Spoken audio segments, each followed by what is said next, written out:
उत्पत्ति का ग्रंथ 23वां अध्याय के वचन का मनन। उत्पत्ति का ग्रंथ 23वें अध्याय में 20 वचन है। पहला वचन पढ़ेंगे। सारा 127 वर्ष की अवस्था को पहुंची। एक स्त्री के आयु के बारे में इस एक अध्याय में है। सारा अब्राहम की पत्नी है। परमेश्वर ने जब अब्राहम को बुलाया तब वह विवाहित था। अब्राहम के भाई उनके खुद के नगर ऊर में निवास कर रहे थे। तेराह नामक व्यक्ति के 3 पुत्र हैं, अब्राहम, नाहोर, हारान। अब्राहम को विवाह हुआ, नाहोर को विवाह हुआ। नाहोर की पत्नी मिल्का और अब्राहम की पत्नी सारा है। तेराह का पुत्र हारान ने विवाह किया और बच्चे को जन्म दिया। उसका नाम लूत रखा। हारान का पुत्र लूत को अब्राहम अपनी पत्नी सारा को और अपने पिता तेरह को लेकर ऊर नगर से निकला।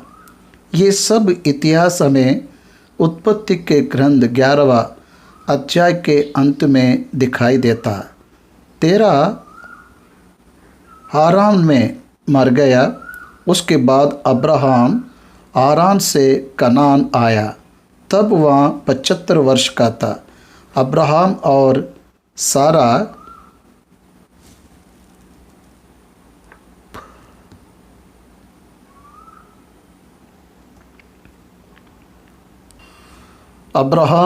सारा का वैवाहिक जीवन आदर योग्य और बहुत से लोगों के लिए आदर योग्य है।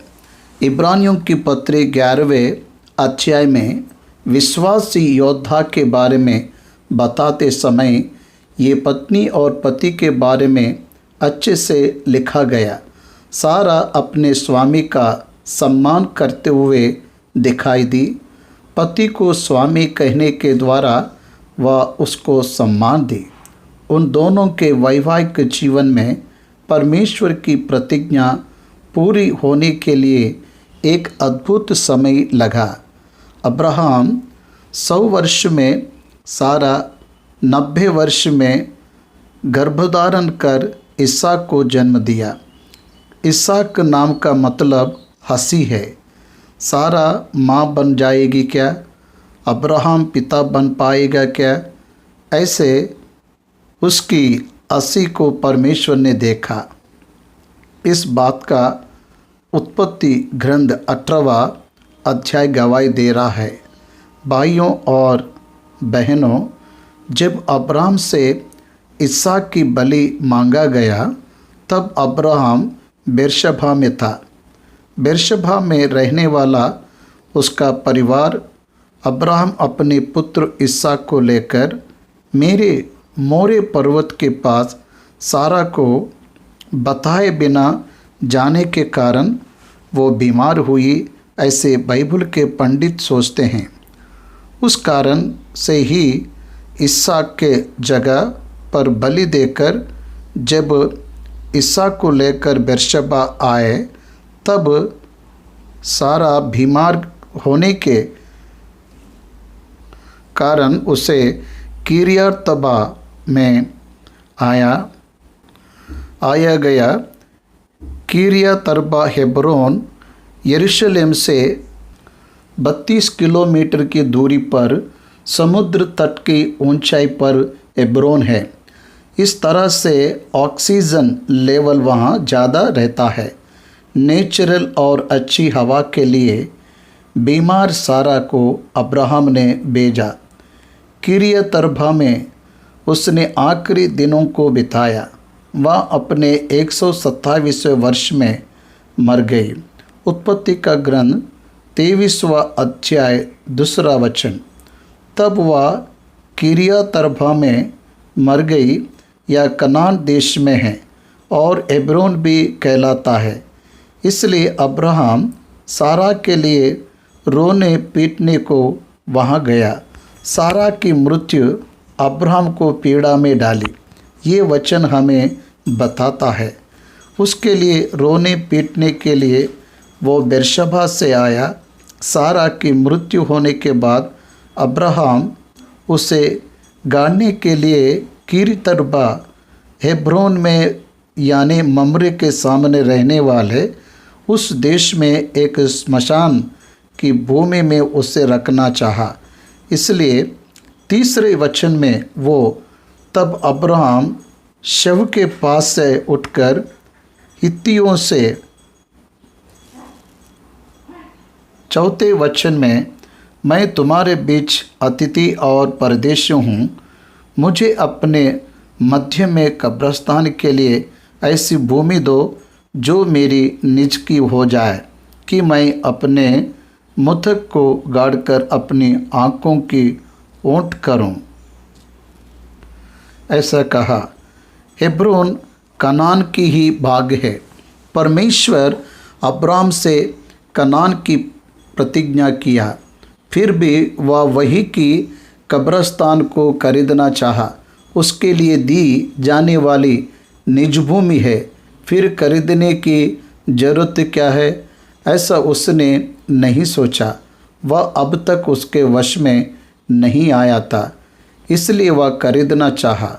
अब्राहम के तौर तरीक़ों को आप इस अध्याय में ध्यान देने से एक विश्वासी आर्थिक व्यवहारों को लेकर कितना स्पष्ट रहना चाहिए ये सीख सकते हैं। हित्ती के पुत्र उस प्रदेश में अच्छे संस्कारों को रहने वालों के नाई दिखाई देते हैं। हेब्रोन का तेलुगु में मतलब संगीत होता। अरबिक भाषा में उल्कालील ये शब्द को हेब्रोन के लिए उपयोग किए, मतलब फ्रेंड, मित्र। अब्राहम के प्रति उस नगर के वासी मित्रता के व्यवहार को दिखाए। वो पूरे प्रदेश में अच्छी संस्कृति के लोग थे।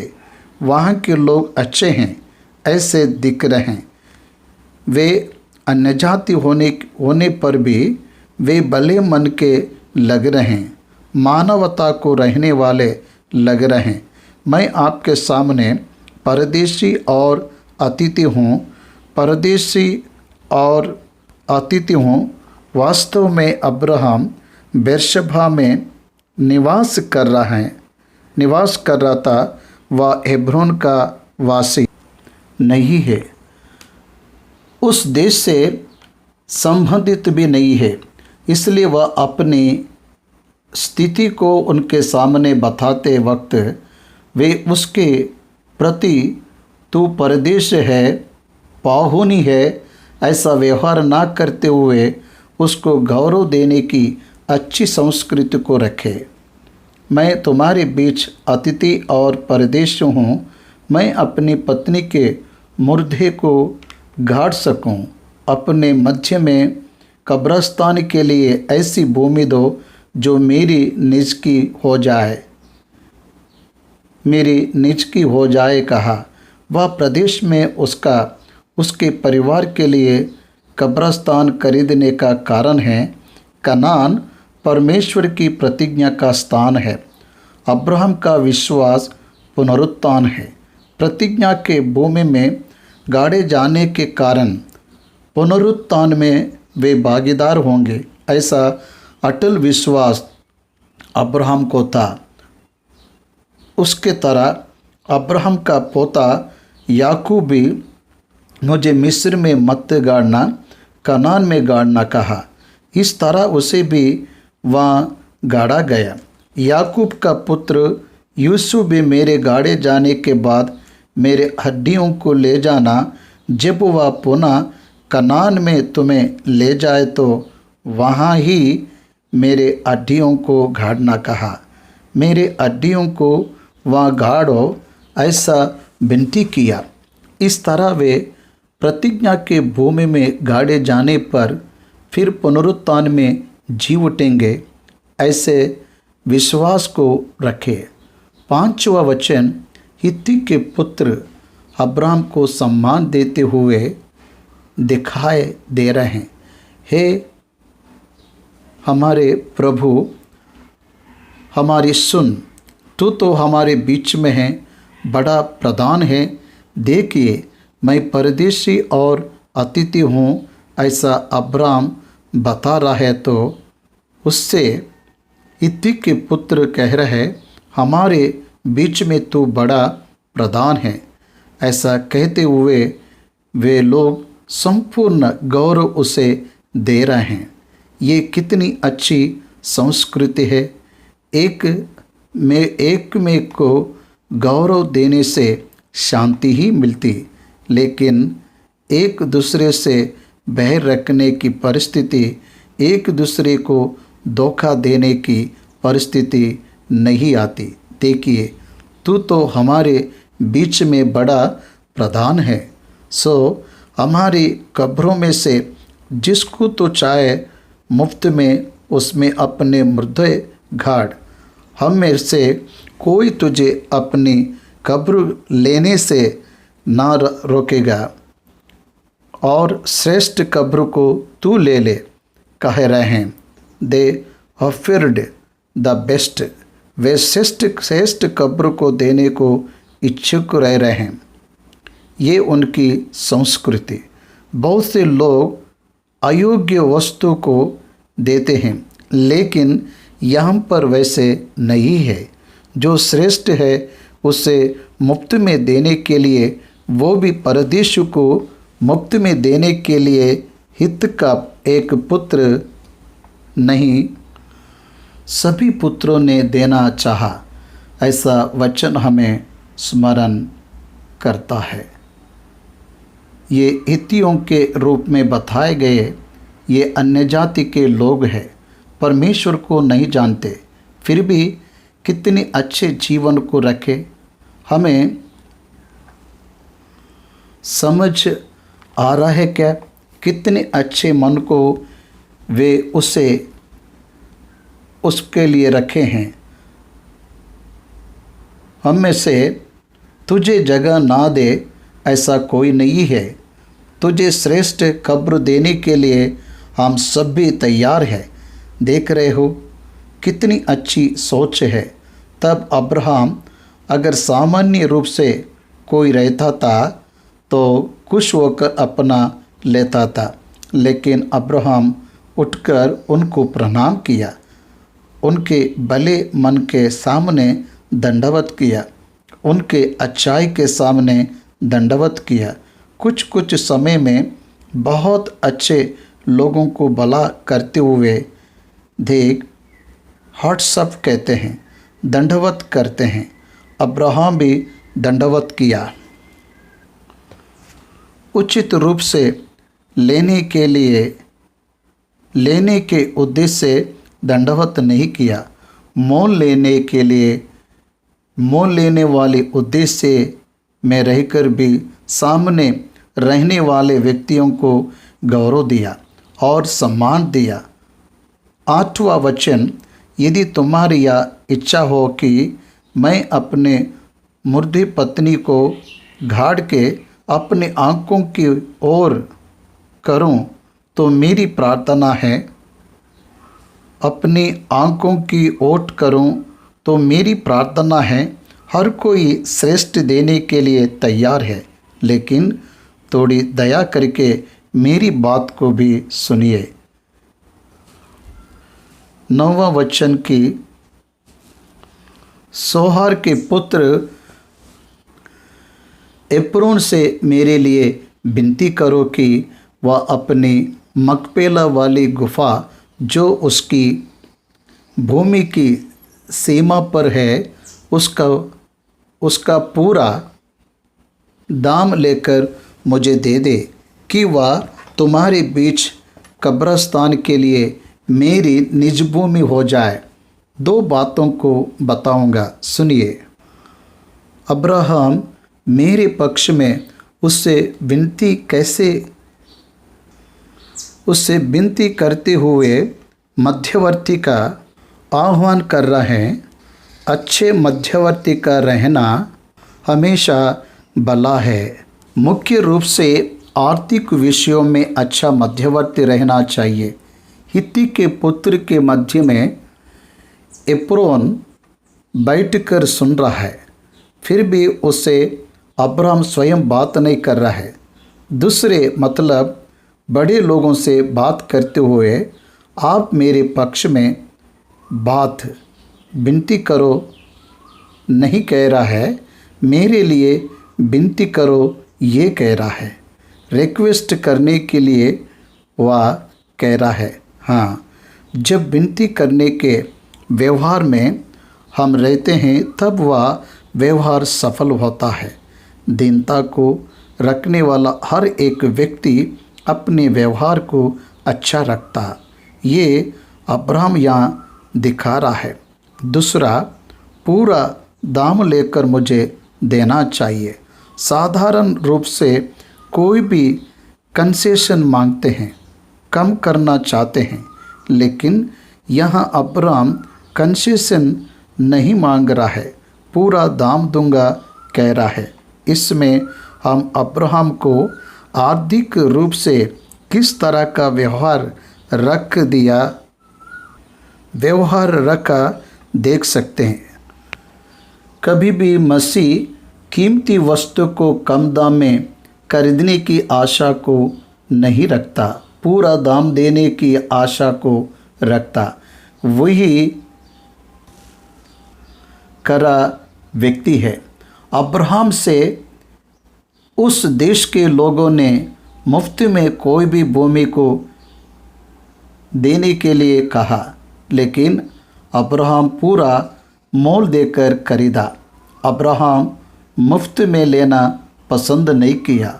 सोहार के पुत्र एप्रोन से वे पूरा दाम में खरीदना चाहा।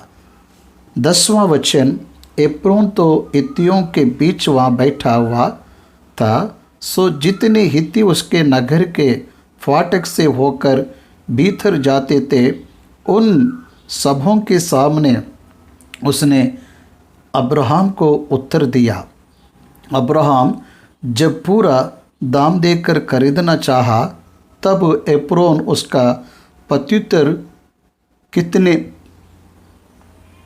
मधुर शब्दों में दिया। देखिए, एप्रोन ने इब्राहिम को हे प्रभु कहा, माय लॉर्ड कहा। प्रभु कह रहा है। उसकी संस्कृति और संस्कार आपको समझ आ रहा है। हे मेरे प्रभु, ऐसा नहीं, मेरी सुन। खरीदने वाला व्यक्ति पूरा दाम देने के लिए तैयार है, फिर भी ऐसा नहीं, एक बार मेरी सुन कह रहा है। साधारण रूप से जितना निर्धारित किए उससे ज़्यादा ही मांगते हैं, पर यहाँ पर देखिए, एप्रोन यहाँ कह रहा है, हे मेरे प्रभु, ऐसा नहीं, मेरी सुन। वह भूमि में तुझे देता हूँ, वह भूमि मैं तुझे देता हूँ, और उसमें जो गुफा है वह भी मैं तुझे देता हूँ। अब्राहम ने मकफेला गुफा को मांगा तो उसके पास की भूमि को भी दे रहा हूँ, और तू ले ले और अपनी पत्नी को कब्र में रख। कितनी अच्छी इंसानियत है। गुफा को मांगने से गुफा के साथ भूमि को भी दूंगा ये कह रहा है।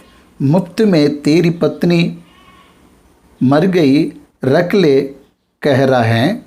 उस नगर के सारे प्रधान लोग सारा की मृत्यु के बाद उस नगर पर थे। अब्राहम के आने तक वे लोग वहाँ पर रहे। वे कोई भी काम पर नहीं गए, वहाँ पर ही खड़े होकर अब्राहम को सांत्वना दे रहा है।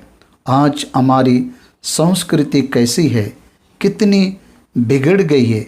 कोई भी मर जाए तो उनके घर वालों को सांत्वना देना, कब्रिस्तान तक जाकर परिवार को सांत्वना देना का मन आज कितने लोगों के पास से है। बहुत कम लोग ऐसे मन को रख रहे। लेकिन हित्ती के पुत्रों को देखो, वे सब सारा को गाड़ने के लिए अब्राहम के साथ थे।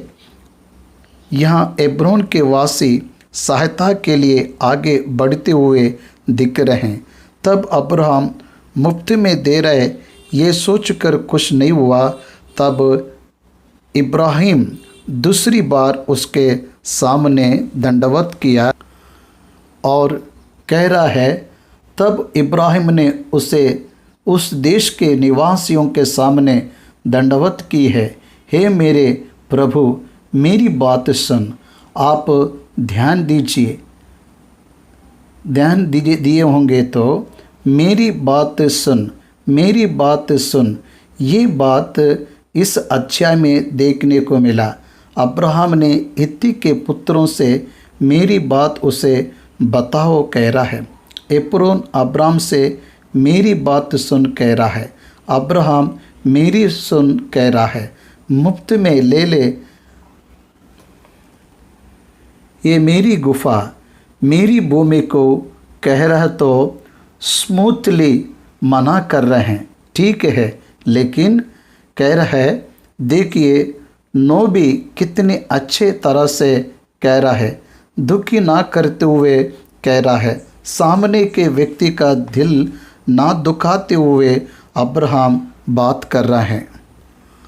आज अगर हम ऐसे सीखेंगे तो 90% झगड़े नहीं होंगे। सामने वाले व्यक्ति के मन को बातों से दुखाने पर ही शत्रुता बढ़ती है। अब्राहम एप्रोन से कह रहा है, ठीक है, लेकिन मेरी विनती सुन। कह रहा है, तू अच्छा है, तुझसे इंसानियत, तुझ में इंसानियत है, तू मेरे प्रति अच्छे हृदय को रख रहा है, लेकिन एक बार मेरी बात सुन। उस भूमि का जो दाम हो वह मैं देना चाहता हूँ, उसे मुझसे ले ले। अगर तू नहीं लेगा तो मैं अपनी पत्नी को उसमें नहीं गाड़ूंगा, कह रहा है। तू पूरा दाम लेगा तभी ही मैं गाड़ूंगा।